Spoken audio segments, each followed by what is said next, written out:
Family and friends organize a candlelight vigil for Elizabeth at the state capitol in Columbia, and as Madeline is walking out the door, she got a text from an unknown number.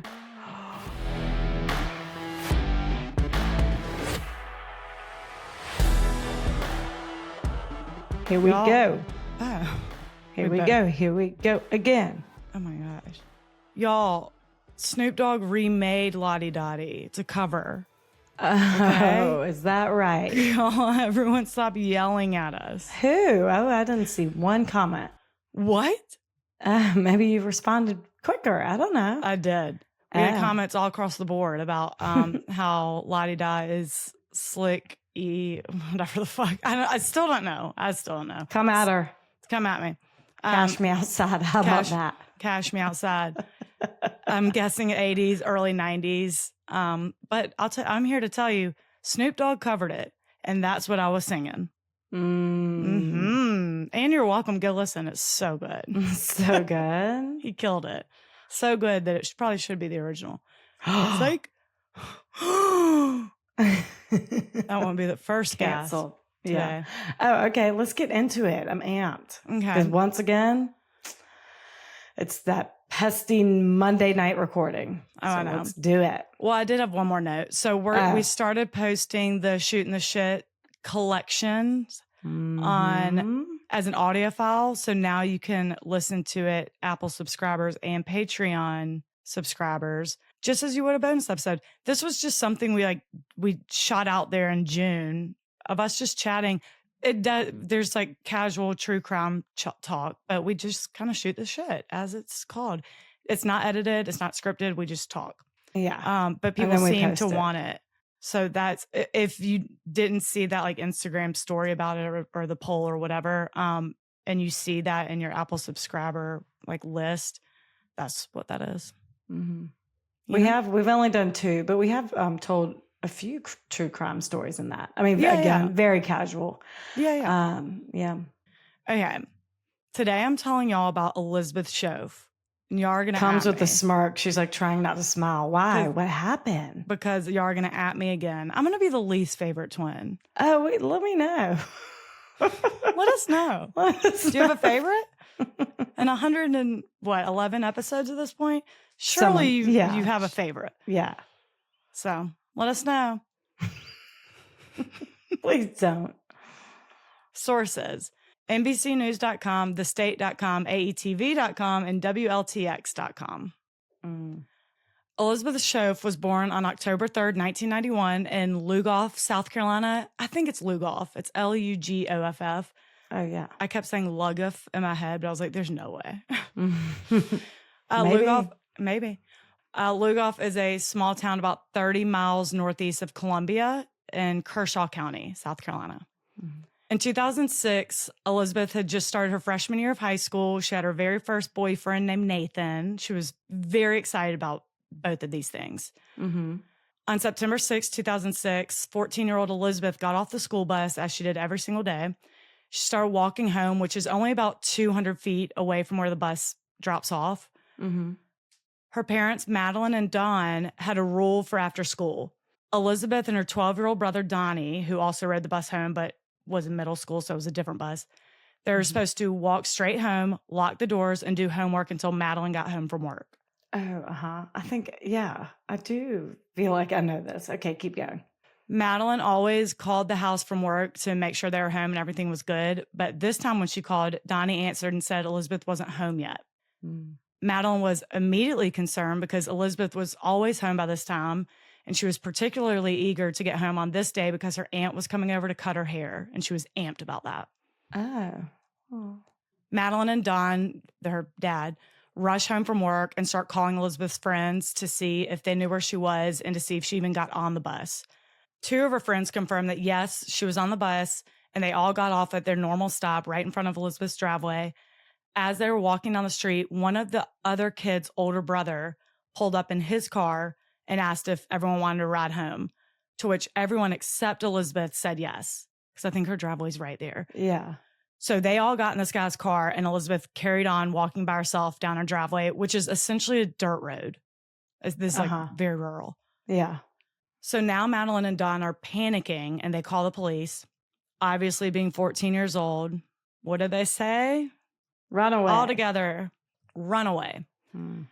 Madeline and Don were like, no, absolutely not. She's not a wild child. She had no reason to run away. Police sent out a bulletin to the surrounding counties, but they're pretty much like, give it a day. She'll turn up. What year is this? 2006. Don and Madeline searched her bedroom just to be 100% certain that she didn't run away. And in it, they found her money, all of her clothes, her music, everything she would have taken with her. So they're like, no, confirmed. Yeah. Sorry, not a runaway. No, yeah. Since they didn't have help from the police that night, they called all of their extended family and friends to come over and help search. Their house was surrounded by dense woods, so everyone kind of fanned out, looked all throughout the woods. They were knocking on doors. They didn't give a shit what time it was. Right. It's very Jessica Dishon, I feel like. I don't know why. Yeah. I mean, I do know why, because she went to school, never came back. But yeah, okay. Yeah, totally. Or actually, Jessica did not go to school. She was on her whatever. Yeah. Keep going. So sorry. You'll get to that episode if you're working backwards. You'll get to that episode if you have it. Yeah, if you're working backwards. By morning, the cops started taking it more seriously. Kershaw County Sheriff Steve McCaskill sent out deputies to search. Several canine units were sent into the woods. They even had helicopters searching because a lot of the woods behind her house is so dense that you can't really get there on foot. But the initial search came up with nothing. Canine units didn't get a scent. They didn't find any sign of her. By day 3, everyone is panicked. And now the cops know it's not a runaway situation because by now a runaway, especially a teenager, at least contacts the family. If not, comes home. Yeah. Like the drama's over. Right. The media picked up the story and people came from all over to help search and hand out flyers. Madeline and Don said complete strangers were bringing them food and just the community really came together, which is noise. On day 4, Deputy Kirk Corley was put in charge of the search. He started with the last place she was seen, which was, again, walking down the dirt road that led to her house. He and his team, including canine units, came across several different footprints, and they were excited to finally have a lead. But when they investigated them further, they realized that they were from some of the hundreds of volunteers. Oh, God. Oh, my God. This is Jessica Dishon. Okay. I know. So they're back at square one. I know it's such a, catch-22. Yeah. Like you need the help searching, but you're also probably stomping all over potential evidence. Yeah. It's crazy. Finally, the family was like, hey, wait a minute. Send out an Amber Alert. Oh, right. They hadn't done that? No. While Sheriff McCaskill was more than willing to use every resource he had, helicopters, police on horseback, bloodhounds. Text was off the table. All of it. He said no to an Amber Alert. The reason was that the Amber Alert criteria is apparently very specific. You need to have something to broadcast out. And since nobody saw anything, he had nothing. His biggest holdup is that they didn't have a description of a car, which is required by Amber Alert.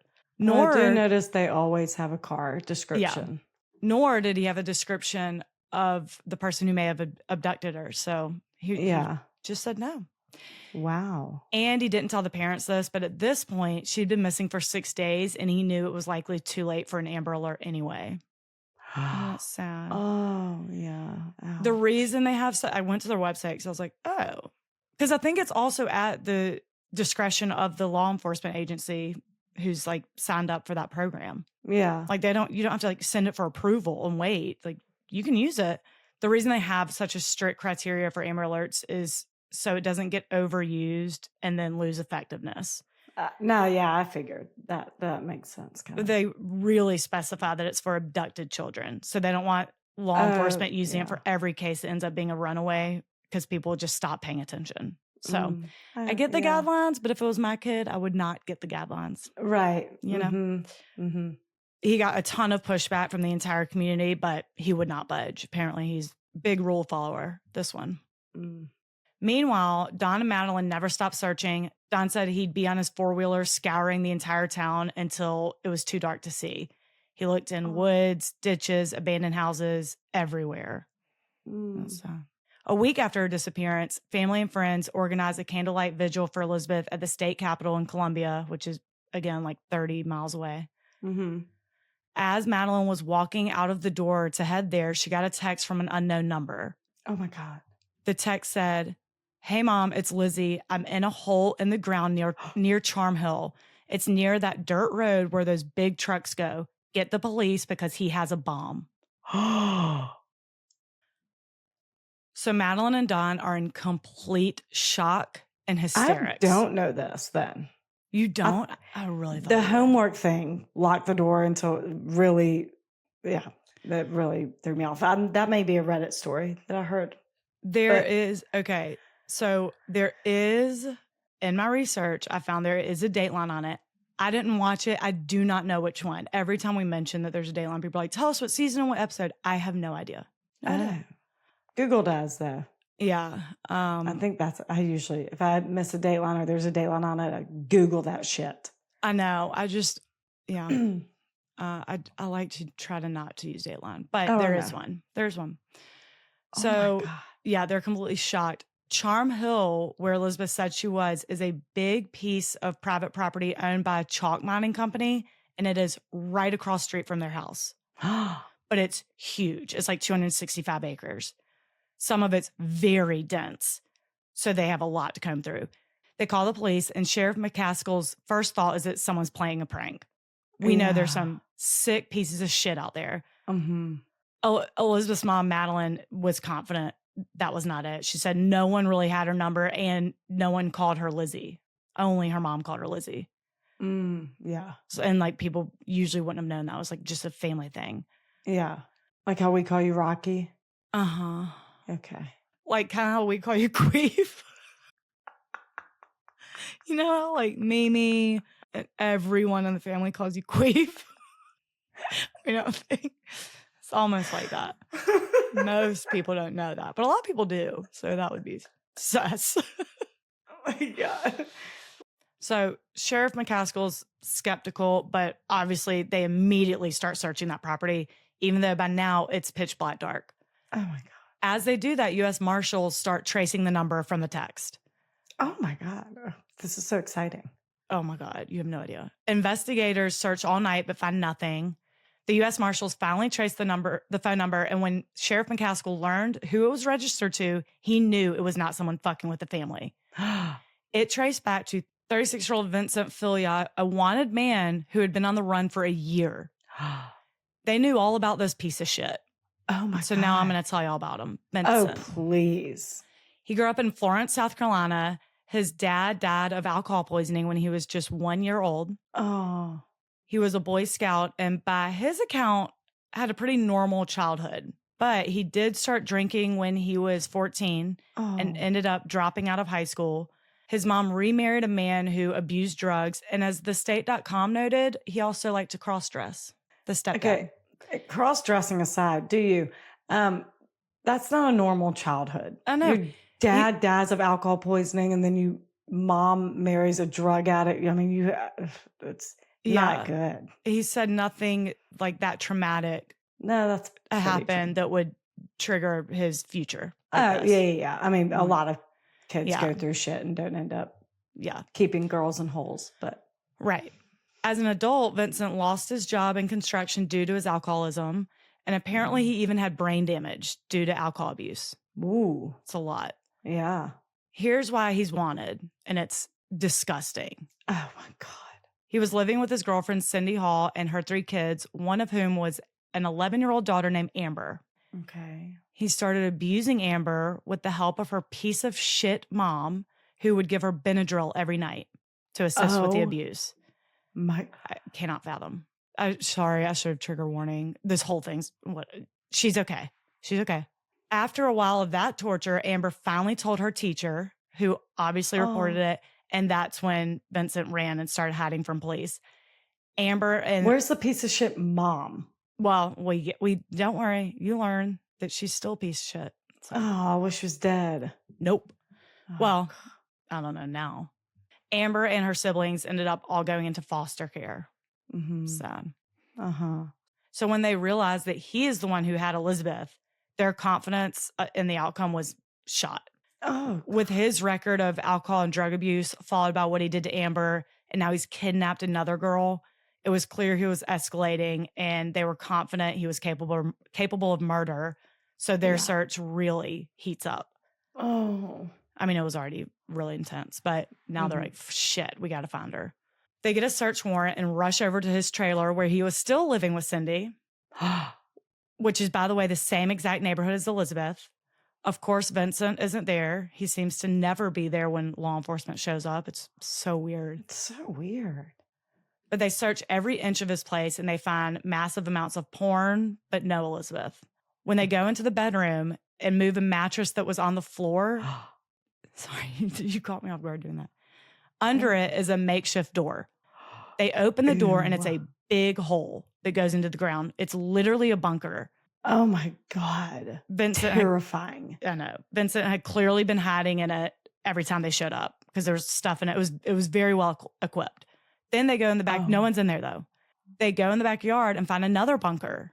Oh my God. He had several on this property. Elizabeth wasn't in any of the ones they found.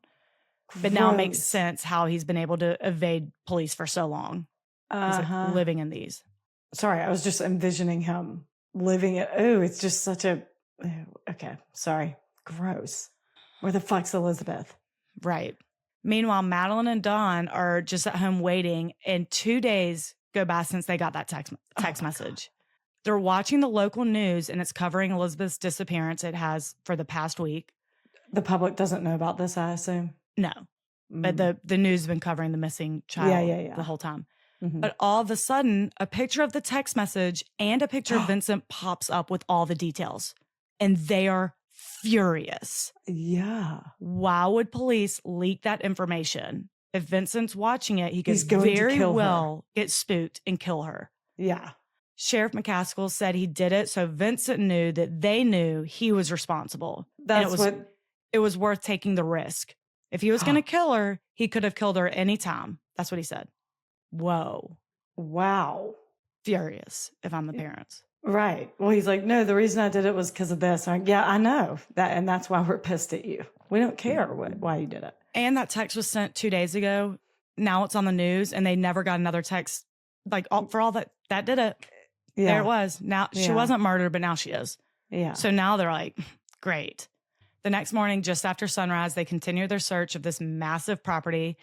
They have a helicopter searching from above, investigators on foot, as well as on horseback and ATVs, all of it. Now Elizabeth has been missing for 10 days. Oh my God.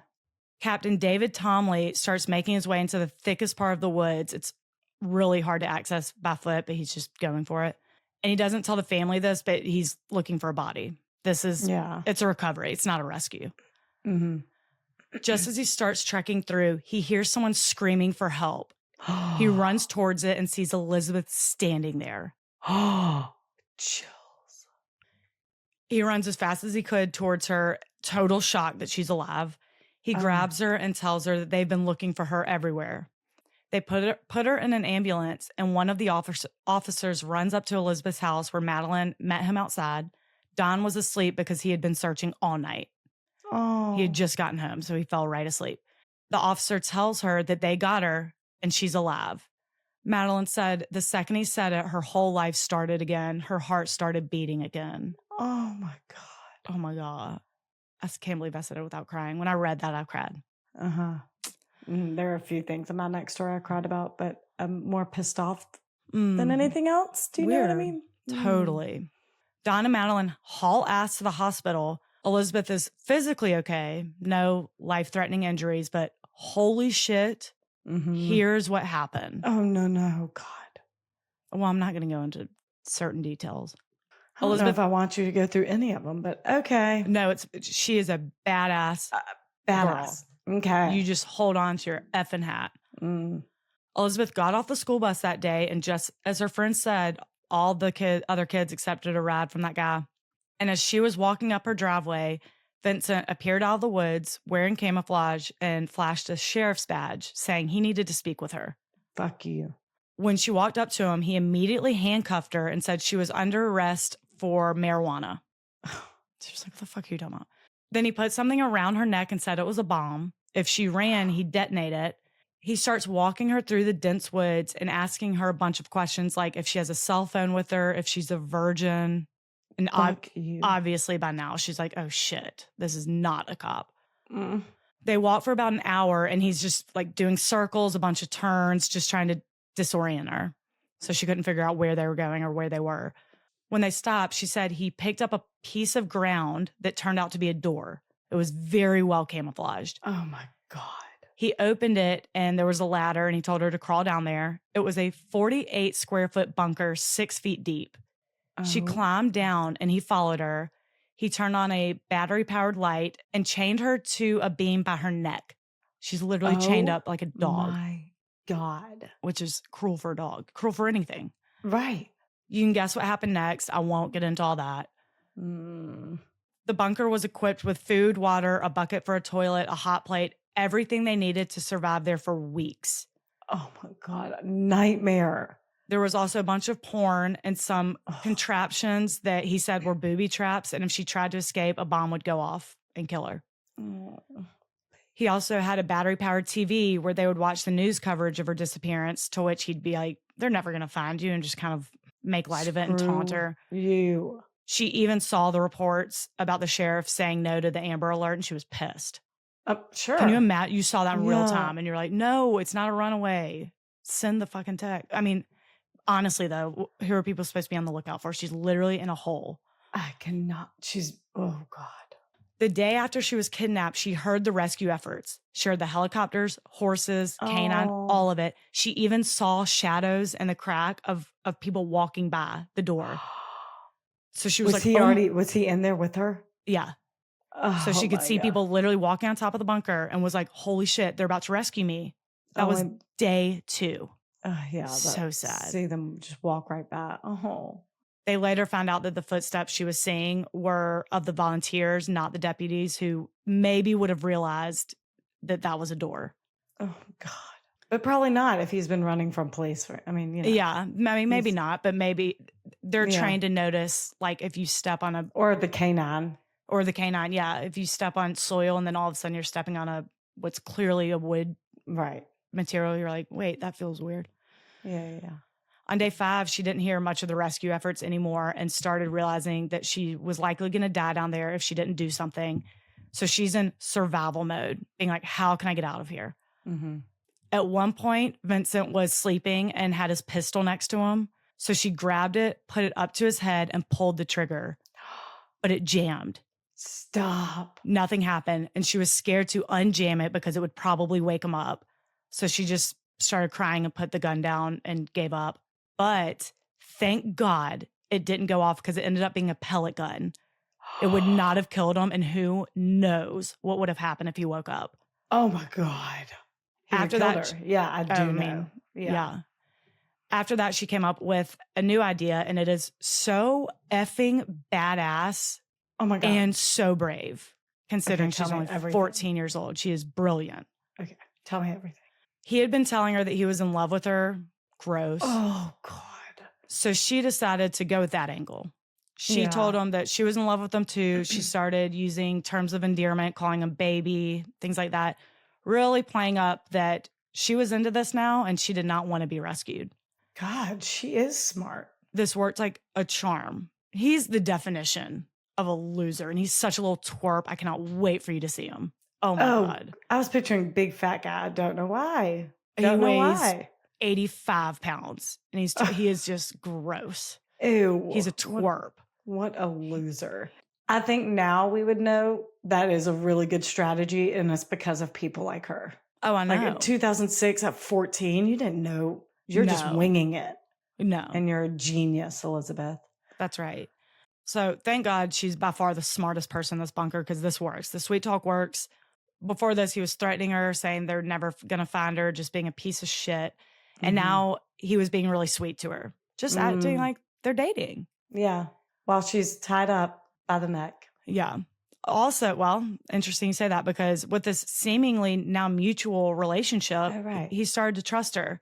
Since she convinced him that she didn't want to run, he unchained her. He even let her come with him to get more water from this pond, this little watering hole or something next to the bunker. And as they walked through the woods while he wasn't looking, she started pulling out strands of hair and dropping them along their walk, hoping that the canine units would come back and pick up the scent. Like, she is an effing genius. I mean, really. When they were in the bunker, he started opening up to her about why he was on the run, saying he was falsely accused of assaulting Amber, to which she was like, totally. Yeah. That must be so frustrating. Doesn't sound like you. Such a piece of shit. One night, Vincent fell asleep and he had his cell phone with him.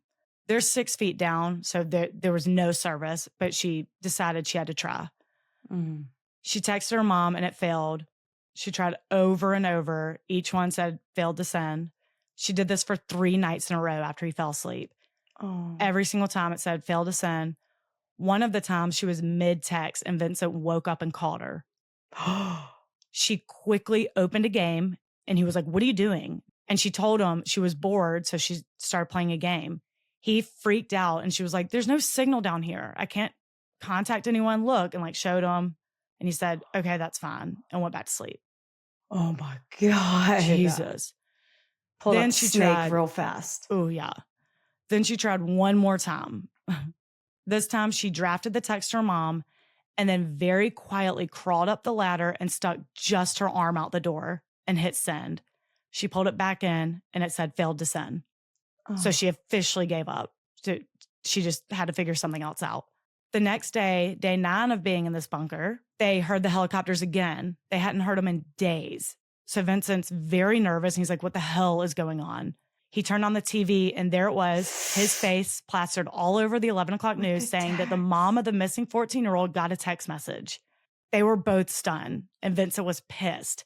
But remember, all of her texts had failed to send. So she had no idea that one actually went through. So she's like, holy shit, it worked. I am eyes wide and shocked. Okay. I know. But now what did he do? I know. She's scared he's going to kill her because he's furious, talking about betrayal, whatever bullshit. She swears she doesn't know what's going on and is like, there's no signal. I swear I didn't do it. She's crying. She's freaking out. And I guess he just believes her because he goes from yelling at her about betraying him to asking her what he should do. He asked, do I pack up and run or wait it out until they stop searching? And she was like, run. Thought to herself, like, I have the power in this. This is my last opportunity. So she tells him he needs to run because they're definitely going to find him. And she didn't want him to go to jail. So they needed to be together. Mm-hmm. So in the middle of the night, he does just that. He packs up his shit, hauls ass, leaving Elizabeth in there alone. Fuck yeah. She's so scared that she waits 6 hours before attempting to leave. Yeah. And the following morning, just after dawn, she forces the door open, heard the canine units barking, and just starts screaming. And that's when Captain Tomley found her. Oh, my God. Oh, my God. So now she's at the hospital telling her parents and investigators all of this, and a massive manhunt ensues. Fuck yeah. There's nothing like the hunt, as you know from our last bonus episode. I know. At this point, he's been on the run on foot for about 7 hours and knows he needs a car if he has any chance of escaping. Especially escaping those German shepherds. I know. Dude. Well, they kept saying bloodhounds, so I don't think they are German shepherds. Sorry. Fine. There are several types of police dogs. I just happen to have the one. So they said they needed the good ones for this one. So we're going to bring out the good big guns. Yeah. This case is a little serious. Sorry. So he's trying to find a car. He sees a woman and her daughter getting into their car outside of a pizza place and goes to carjack her, wielding a gun and a knife in her face. That was a big mistake. Oh my God. This woman flipped this bitch. Oh, this woman, her name is Jennifer Lynn. She's also a badass. Oh my God. She saw who he was and recognized him because his face was all over the news. Yeah. She didn't give a shit what weapons he had. She immediately started screaming at him, saying she knows who he is and how dare he do that to a little girl. And now he's pulling this shit in front of her daughter? Hell no. Oh my God. She's screaming. She's cussing him out, causing a huge scene. And he goes, okay, never mind. And turns around and runs like a little bitch. He's a little twerp. Like a little bitch. I love that chick. Oh my God. She is a badass. She calls the cops. Her daughter is still telling that story. Oh my God, I'm sure. I don't know how old the daughter was, but whatever. I don't care. I want to hear it from her perspective. It's on Reddit somewhere. I'm sure she's posted it. Badass. Jennifer Lynn. Girl. God. Can we talk? Let's chat. Oh my God, you're badass. So she calls the cops and within minutes, they get him. Twerp. Just look for the crying little boy with the wet pants running away. penis hauling ass down the road. Elizabeth and the entire family were sleeping at her grandmother's house because she was scared to go home when the cops called and said, got him. Hell yeah. Yes. A few days later was his bond hearing, and Elizabeth was there, front row. She wanted to be there to stare him down. Good. God, she's done a lot of interviews. She's a badass.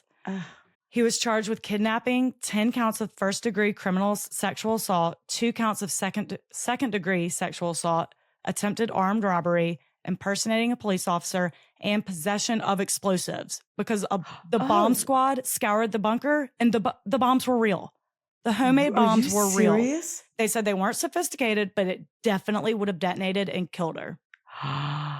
Oh my God. From what I understand, they're on his control. So her opening the door was not going to detonate them. No, he could see her do it and flip his switch. Jesus. And they checked, and bomb squad said, yup, these are definitely explosives. Okay, we need to look into other missing person cases. Let's look at this guy. Ugh. Like this, she's not the only one. He had several doors under there. Well, that was to escape police is where it started. Oh, right. Oh, sure. Because he was wanted. Oh, right. That's how it started. Mm-hmm. His girlfriend Cindy and his mom Ginger were also arrested for helping him evade police when they learned that they had been bringing him food and other supplies in various bunkers on the property. They were just helping him. This bitch had all 3 of her kids taken away and knew that this piece of shit was assaulting at least one of them and stayed. Oh, she's worthless. Worthless. Oh, God. The worst type of person. I know. Vincent pled guilty to avoid trial. And while he was waiting on sentencing, he started writing a memoir. Oh. No one gives a shit about your memoir. But actually, no, it's great. It's fine because the prosecutor read some of it at his sentencing so the judge could hear what a sick fuck this guy is. I'm going to tell you a little bit about it. Oh, my God. It gave very explicit details about what he did to both Amber and Elizabeth. Oh. The rape, all of it. Very detailed. In it, I didn't read that part. Gross. In it, he also makes the argument that he should be able to have a relationship with whoever he wants. Age is just a number type of thing. People used to marry 12-year-olds all the time. What's the problem? I'm like, what? What are you talking about? Like the 1400s? Yeah. I'm thinking that's what he means. Okay. He stands by that. At the time of his interview that this I read. This is perfect that he gets to read this out loud. Meg, will you have my argument for me? The easiest case the attorney has ever had. My next sentence is so much worse. Oh, Jesus. He also blames Amber for his advancement, saying that she asked for it because she always wanted to play house and like be a housewife. And that was the house. That was her husband. She was crawling into her parents' bed. Oh, like she was coming onto him is the argument he's making. She's a child. Ew. She was 11 when he called her Peanut. No. And Peanut was coming onto him. That's his argument. Are you fucking kidding me? He's disgusting. He also said that what he did to Elizabeth was all to get revenge on the sheriff's department for the investigation into the abuse allegations from Amber. He was mad that they never questioned him. They questioned his coworkers and other people in his life, but not him. And they immediately assumed he was guilty. I have so many. It's speechless. I know. Speechless. So his plan was love to talk to him. No, this is the plan for the revenge. The plan was to actually kidnap and kill Amber just to stick it to him. He bought night vision goggles, handcuffs, a taser, a gun. But since she was put into foster care, he had no idea where she was. So he had to come up with a new plan. Did Cindy know this? Who the fuck knows? Probably. I wouldn't put it past her. Where's her line? Sure. Oh my God. For real. Oh my God. I'm going to kill your daughter. He's like, she's probably like, okay, well. So he came up with a new plan. He was going to kidnap another young girl from Kershaw County and draw the entire sheriff's department to the bunker using her as bait. And when they zeroed in, he was going to detonate the bomb, killing everyone, himself, the victim, all the sheriffs, all the deputies, everyone. He started watching the school bus every day, and that's how he picked out Elizabeth as his victim. Oh, my God. But when Elizabeth she's fucking sick. But when Elizabeth said that she loved him, he decided he loved her too. He ditched that plan too. Loser. So upon hearing that was all read at the sentencing. The judge was like, okay, I'm ready to sentence. I'm ready to sentence when you are. Then he got the max on all counts. He got 421 years in prison with no chance of parole. His release date was set for May 18th, 2353. Good luck. Hell of a day. Pushing 500 years old. Apparently, in 2011, he threatened to harm a prison employee, and as punishment, they deprived him of canteen privileges, which is, I'm like, is that water? I think that's water. Oh my God. They deprived him of canteen privileges, visits, and telephone use for 226 days. Like, a long time. I'm like, hell yeah. I like hearing about your punishments. Yeah. In 2018, a Lifetime movie about it called Girl in the Bunker premiered. Mm-hmm. On May 3rd, 2021, he died in prison. Pissed. He didn't serve one lick of that 421-year sentence. He was 51 years old, and no cause of death has ever been given, but we all hope it was something painful. Yeah, for sure. Like a kick to the face 58 times. Yeah. What's his name? Elizabeth. Hold on. Okay. Just real quick. Vinson. Oh. I know. It's so dumb. Filyaw. Uh-huh. Ooh, he looks like he's 500 years old. Yeah. But like not. No, he doesn't. He looks like a baby. I don't know. I don't know what the hell. I can't describe him except penis. He looks like an ostrich. Yes. That's how you describe him. I was trying to a wet ostrich. I was trying to cast him by a celebrity and I couldn't do it. I was like, no, every celebrity would have to lose a bunch of weight. And maybe Tony Hale, if he lost 40 pounds and became addicted to heroin. Yes. Is that it's Veep. The annoying guy that everyone hates? Selena's assistant. Not Jonah. Jonah. Oh, yeah. Jonah could also do it, but he needs to shave his head clean cut. Yeah. But no, the assistant, Selena's assistant. Oh my God, you're right. He's so sweet. Not Barry. Gary. Gary, thank you. Sorry, y'all. Okay. Elizabeth suffered from PTSD and started therapy, but eventually went back to school. She went on to graduate from college. In one of her last interviews, she said she was working as a dental assistant, and in her free time, she was taking self-defense classes at a karate studio. Good. She also volunteered partnering with the Kershaw County Sheriff's Department to educate parents and children about stranger danger. Oh. In that interview, she said this, and I'll end with this. I feel normal. I go to work, come home, play video games, hang out with friends on the weekends.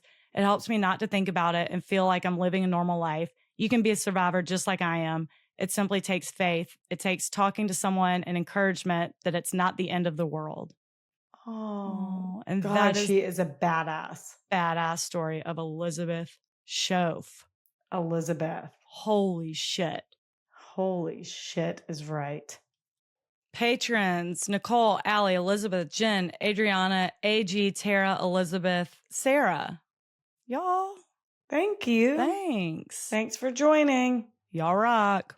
Mm-hmm. All right, custom shout outs. First one's from Tarver. It's our sis. That's our sister.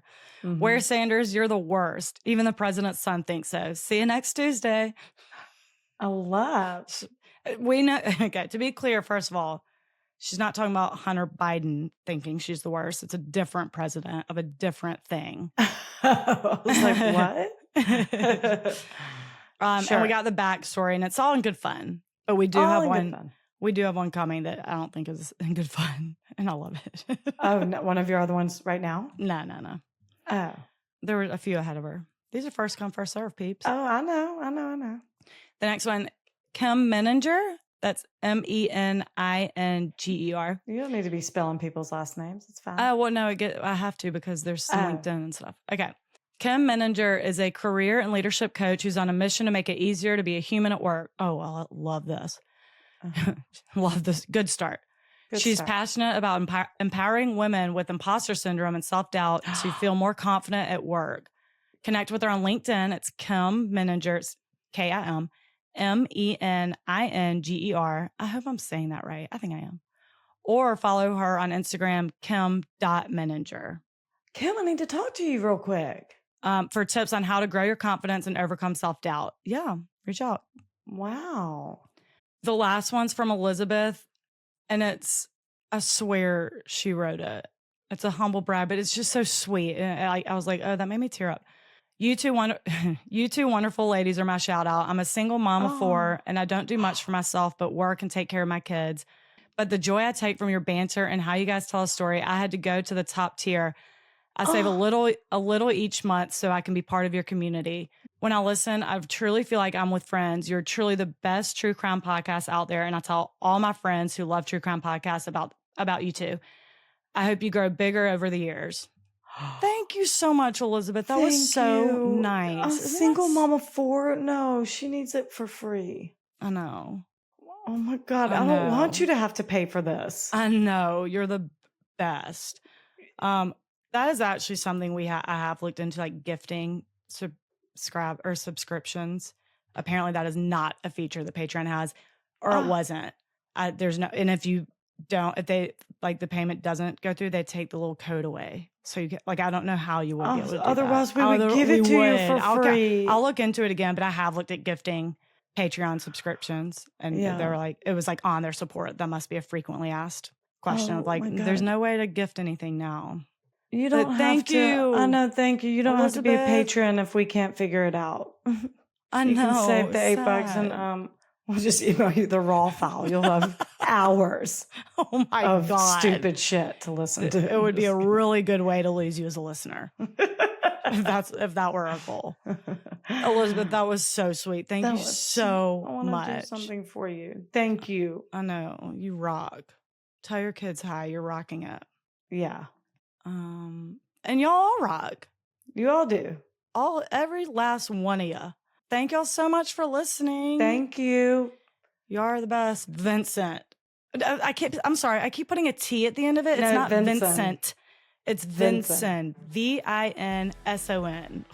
If you needed more reason to hate him. So annoying. He's the worst. Bye. Bye.